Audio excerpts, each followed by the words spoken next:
Hello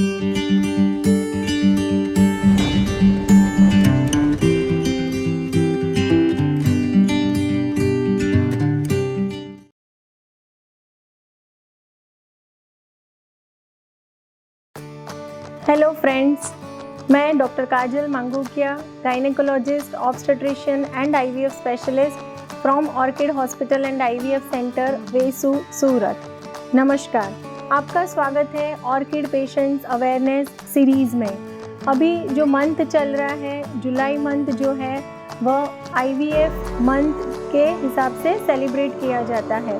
सो हम पूरी कोशिश करेंगे कि यह मंथ में जितने भी मिथ्स है रिगार्डिंग आईवीएफ और जो कॉमन क्वेरीज रहते हैं पेशेंट्स के, वह सब वीडियो के माध्यम से आपको उसके बारे में डिटेल में जानकारी देंगे। आज का जो टॉपिक है थिन एंडोमेट्रियम। काफ़ी बार हम देखते हैं कि पेशेंट्स की जो एंडोमेट्रियल लाइनिंग है वो अच्छे से नहीं बनती है। तो थिन एंडोमेट्रियम क्या होता है, थिन एंडोमेट्रियम का क्या महत्व होता है प्रेगनेंसी कंसीव करने के लिए, और थिन एंडोमेट्रियम के क्या क्या सिम्टम्स होते हैं, उसका डायग्नोसिस कैसे किया जाता है, क्या क्या रिस्क फैक्टर रहते हैं और उसकी ट्रीटमेंट कैसे की जाती है। अब हम बात करते हैं कि एंडोमेट्रियम लाइनिंग जो रहता है उसका क्या महत्व होता है। जैसे आप सबको पता है कि 4 वीक्स नॉर्मल जो मेंस्ट्रुअल साइकिल रहती है वो 4 वीक्स के रहते हैं। On an average 28 days plus और माइनस 7 डेज यह नॉर्मल मेंस्ट्रुअल साइकिल रहता है। सो जैसे ही 14th डे पे ऑन एन एवरेज ओव्यूलेशन होता है तो उसके पहले का जो समय है उसमें एंडोमेट्रियल लाइनिंग डेवलप होता है, जिसे हम प्रोलिफरेटिव फेज कहते हैं, और आफ्टर ओव्यूलेशन जो समय रहता है उसे सिक्रीटरी फेज कहते हैं।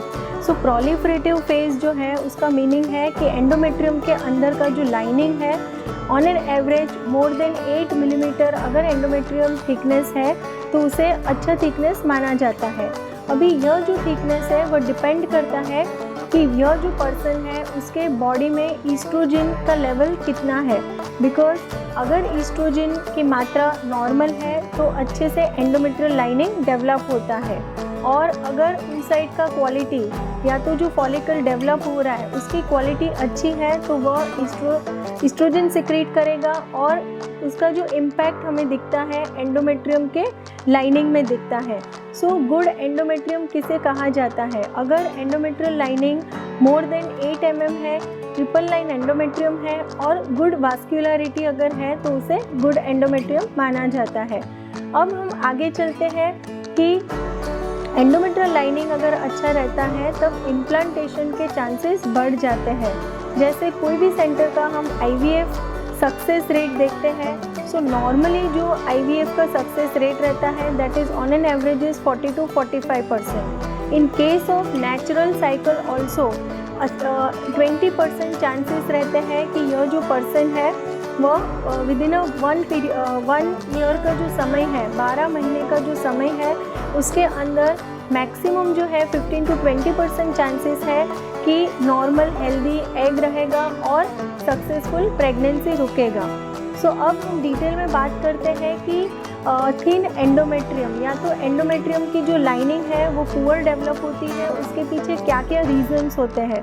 फ्रेंड्स, जैसे मैंने अभी बताया कि अगर ईस्ट्रोजन का जो लेवल है वह जो भी पर्सन है उसके बॉडी में अगर ईस्ट्रोजन की मात्रा कम है, यानी कि लो ईस्ट्रोजन लेवल, नॉर्मली जैसे पेरीमिनोपॉज फीमेल्स हैं या तो पोस्ट मिनोपॉजल फीमेल है जिनके ओवरीज अभी काम करना कम कर दिया है या तो बंद किया है, बिकॉज जो पोस्ट मिनोपॉजल फीमेल है उनका ईस्ट्रोजन लेवल कम रहता है, उसकी वजह से उनका जो लाइनिंग है एंडोमेट्रियम के अंदर का लाइनिंग है वह थिन रहता है और उसकी वजह से उनके पीरियड नहीं आते हैं।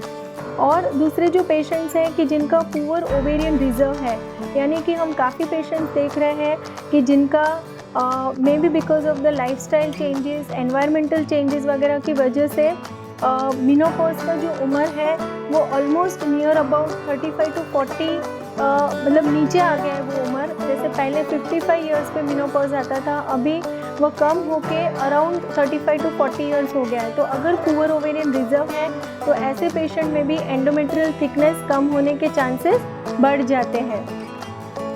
दूसरे जो रीजंस है थिन एंडोमेट्रियम के, जैसे कि अगर किसी महिला का जो यूट्रस है, एंडोमेट्रियम की जो लाइनिंग है वहाँ पे कोई इन्फेक्शन है, कोई ट्रॉमा वगैरह हुआ है, तो उसकी वजह से भी एंडोमेट्रियम की लाइनिंग अच्छे से नहीं बनती है।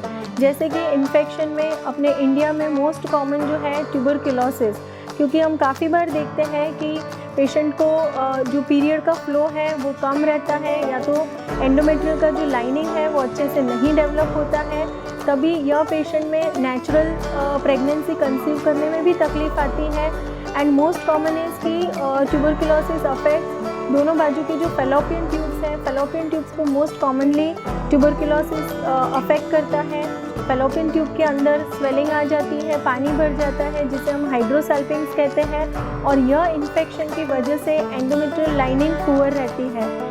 ट्यूबरकुलोसिस में बेसिकली जो प्रॉब्लम आता है कि इट कॉजेज एंड आर्थराइटिस, यानी कि जो ब्लड सर्कुलेशन जो है, जो एंड तक जाना चाहिए, जो ब्लड फ्लो, जैसे मैंने पहले ही बताया कि ट्रिपल लाइन एंडोमेट्रियम होना चाहिए, और जो वास्कुलरिटी है वो अप टू द फंक्शनलिस लेयर, जो मिडल लेयर रहता है वहाँ तक वास्कुलरिटी पहुँचनी चाहिए। तो ट्यूबरकुलोसिस के जो पेशेंट्स हैं जिसमें एंड आर्थराइटिस बहुत ही कॉमन चीज़ होती है, और उसकी वजह से जो ब्लड वेसल्स है वो इनका जो सर्कुलेशन है वो एंड तक नहीं पहुंच पाता है। So this is very common reason for thin endometrium. दूसरे जो रीज़न है कि इंजरी, अगर एंडोमेट्रियम की जो लाइनिंग है वहाँ पे कोई ट्रॉमा हुआ है, जैसे कि डीएनसी, एग्रेसिव डीएनसी हुआ है, या तो काफ़ी बार हम देखते हैं कि पेशेंट को जो अंदर की लाइनिंग है वहाँ पे झाले बन जाते हैं, जिसे हम एशरमैन सिंड्रोम कहते हैं। तो ऐसे सब रीजंस रहते हैं, या तो पेशेंट को पेल्विक इन्फ्लेमेटरी डिजीज़ है, जैसे मैंने बताया ट्यूबरकुलोसिस जैसा कोई इन्फेक्शन है, तो इसकी वजह से भी थिन एंडोमेट्रियम हो सकता है। काफ़ी बार हम देखते हैं कि पुअर पर्सनल हाइजीन, यानी कि अगर पेशेंट अपनी हाइजीन वगैरह मेंटेन नहीं करते हैं तो यह पेशेंट को कोई भी इन्फेक्शन लगने के रिस्क बढ़ जाते हैं।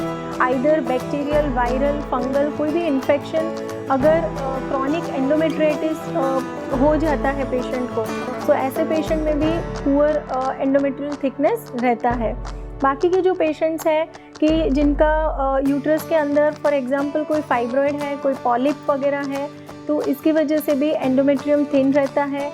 काफ़ी पेशेंट्स रहते हैं कि जो long term birth control pills अगर यूज़ करते हैं, या तो लॉन्ग टर्म, काफ़ी बार हमने देखा है कि पेशेंट खुद से ही, जैसे एंटी ईस्ट्रोजेनिक ट्रीटमेंट जो रहते हैं, क्लोमिफेन साइट्रेट वगैरह, खुद से ही ओवर द काउंटर यूज़ करने लगते हैं। तो फ्रेंड्स, जब भी आप ऐसे मेडिसिन लेते हो जिसे हम ओव्यूलेशन इंडक्शन ड्रग्स कहते हैं, तो वो अंडर सुपरविजन लेना बहुत ही ज़रूरी रहता है। अब हम बात करते हैं कि अगर पुअर एंडोमेट्रियम है या तो थिन एंडोमेट्रियल लाइनिंग है, तो उसके सिम्टम्स क्या होते हैं। जनरली पेशेंट को कंसीव करने में तकलीफ़ होता है, या तो रिकरेंट प्रेगनेंसी लॉस हो सकता है, या तो यह पेशेंट को बार बार अबॉर्शन जैसे मैंने बताया वो हो सकता है, और पीरियड्स इरेगुलर हो सकते हैं, या तो पीरियड्स में जो फ्लो है वो बहुत ही स्कैंटी रहता है। ऐसे सब समस्या आ सकती है। अब हम बात करते हैं कि उसके लिए क्या क्या रिस्क फैक्टर रहते हैं, यानी कि कौन से पेशेंट में थिन एंडोमेट्रियम के चांसेस ज़्यादा रहते हैं। जैसे अगर कोई पेशेंट को एंडोक्रिनल प्रॉब्लम्स है, जैसे कि थायराइड रिलेटेड प्रॉब्लम्स है, हाइपोथायरॉयडिज्म बहुत ही कॉमन है, उसके बाद डायबिटीज़ है, ब्लड प्रेशर है, अगर कोई मेडिकेशंस चल रही है, कोई सब्सटेंस अब्यूज़ है, स्मोकिंग, अल्कोहल, यह सारे रीजंस रहते हैं। Because smoking and alcohol again उसकी वजह से जो आर्टरीज है, जो वेसल्स है, वेजो कंस्ट्रिक्शन होता है, और उसकी वजह से जो ब्लड सप्लाई है एंडोमेट्रियम का वह कम हो सकता है।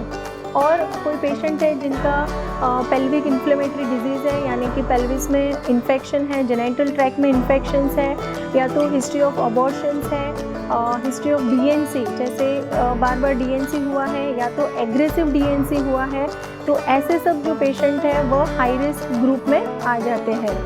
और हम बात करते हैं कि इसका डायग्नोसिस कैसे किया जाता है। नॉर्मली जो डायग्नोसिस रहता है वो सोनोग्राफी पे किया जाता है कि इनका एंडोमेट्रियम लाइनिंग अच्छे से डेवलप नहीं हो रहा है, अगर हमें कंफर्म करना है कि उसके पीछे क्या रीजंस है, जैसे मैंने आपको बताया कि उसके जो कॉजेज़ हैं या तो रिस्क फैक्टर है वो रूल आउट करना है। यदि कोई पेशेंट का जैसे हम डायग्नोस्टिक हिस्ट्रो लैप्रोस्कोपी करते हैं, जैसे मेरा इसके बारे में भी डिटेल में वीडियो है, तो अगर आपको उसके बारे में डिटेल में जानकारी लेना है तो आप यह वीडियो देख सकते हो। तो डायग्नोस्टिक हिस्ट्रोस्कोपी यानी कि दूरबीन द्वारा गर्भाशय के अंदर की जांच, और लैप्रोस्कोपी यानी कि पेट के भाग से भी उसकी जांच की जाती है। तो जब भी हम हिस्ट्रोस्कोपी करते हैं तो उसमें अगर कोई इन्फेक्शन है या तो एडेशंस वगैरह है या तो कोई पॉलिप वगैरह है तो उसका डायग्नोसिस और ट्रीटमेंट कर सकते हैं। जनरली जब हम इन्फेक्शन सस्पेक्ट करते हैं तब वहाँ से हम लोग एंडोमेट्रियल बायोप्सी लेके उसको PCR TB PCR के रिपोर्ट के लिए भेज सकते हैं और कंफर्म कर सकते हैं कि वहाँ पे इन्फेक्शन है या नहीं है। आफ्टर दैट एक बार डायग्नोसिस हो जाता है तो उसकी ट्रीटमेंट कैसे की जाती है। जैसे ट्रीटमेंट में मैंने बताया कि अगर कोई पेशेंट को थायराइड की प्रॉब्लम है तो उनको उसके रिलेटेड मेडिसिन दी जाती है। ब्लड शुगर अगर कंट्रोल में नहीं है तो उसकी रिगार्डिंग मेडिसिन दी जाती है। काफ़ी बार हम देखते हैं कि ओबेसिटी, जनरली जो पेशेंट की BMI मोर देन 30 है, ऐसे पेशेंट में भी कंसीव करने में तकलीफ़ आते हैं। इवन उनके जो पीरियड्स है वो स्कैंटी रहते हैं, एंडोमेट्रियल लाइनिंग पुअर रहता है, तो उनको वेट लॉस वगैरह, लाइफस्टाइल मॉडिफिकेशंस है।